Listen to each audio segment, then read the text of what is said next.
Уважаемые коллеги, добрый день. Мы с вами сегодня проведем первое в наступившем 2026 году совещание по экономическим вопросам. И в этой связи предлагаю рассмотреть некоторые предварительные итоги работы отечественной экономики за прошлый год.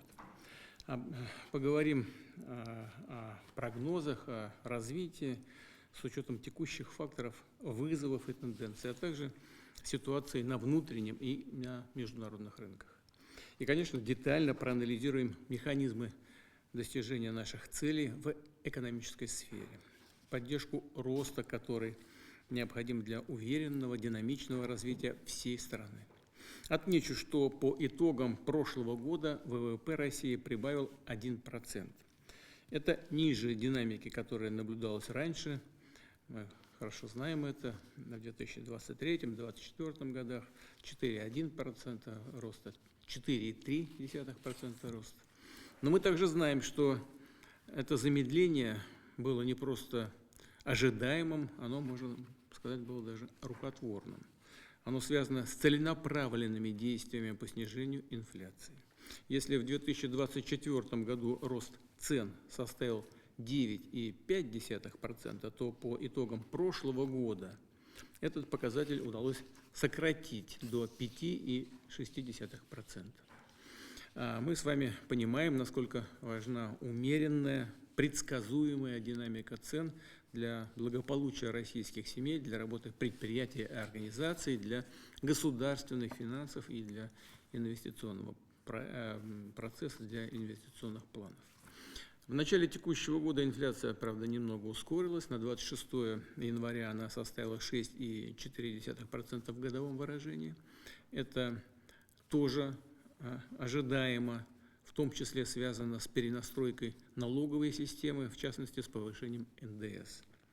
По оценкам и правительства, и Центрального банка, то есть, уважаемые коллеги, по вашим оценкам, влияние этих изменений на цены будет краткосрочным. Во всяком случае, у нас такая практика была раньше, мы это видели при прежнем повышении. И так оно происходило. Повторяю, практика есть, и, полагаю, есть все основания полагать, что так будет и сейчас. Ну, посмотрим, конечно, но ожидания такие, что этот период будет краткосрочным. И к концу года инфляция должна вновь снизиться примерно до 5%. Обращаю внимание на то, о чем мы всегда говорим, нужно контролировать не только динамику цен, важно видеть и всю картину, все макроэкономические показатели. И в этой связи напомню о задачах, которые были поставлены перед правительством и Центральным банком. Они были обозначены еще на заседании Совета по стратегическому развитию и национальным проектам в декабре. Задача очевидная. Нам нужно добиться восстановления темпов роста отечественной экономики, улучшать деловой климат, наращивать инвестиционную активность с упором на увеличение производительности труда.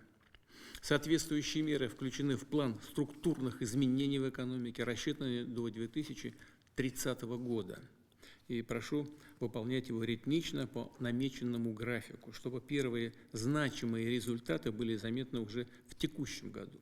Имею в виду и увеличение темпов экономического роста, и снижение инфляции. Напомню, что этот план, о котором я сейчас сказал, план структурных изменений, был утвержден правительством еще в конце прошлого года, в ноябре, да, Михаил Владимирович?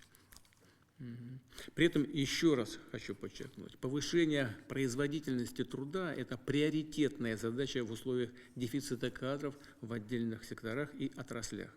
Здесь нужно более активно внедрять автоматические системы и промышленные роботы, цифровые платформы и решения в области искусственного интеллекта. Также прошу коллег уделять повышенное внимание улучшению структуры занятости в экономике. Нам важно сделать ее более эффективной за счет создания современных, хорошо оплачиваемых рабочих мест в секторах с высокой производительностью труда. Это значимо и для тех специалистов, кто уже трудится на предприятиях, компаниях, и для тех, кто еще только выбирает будущую профессию или учится в вузах, колледжах, техникумах. Словом, нам необходимо обеспечить новый уровень именно качественного, интенсивного развития экономики и страны, значит, страны в целом. Давайте перейдем к обсуждению. Пожалуйста, Максим Геннадьевич.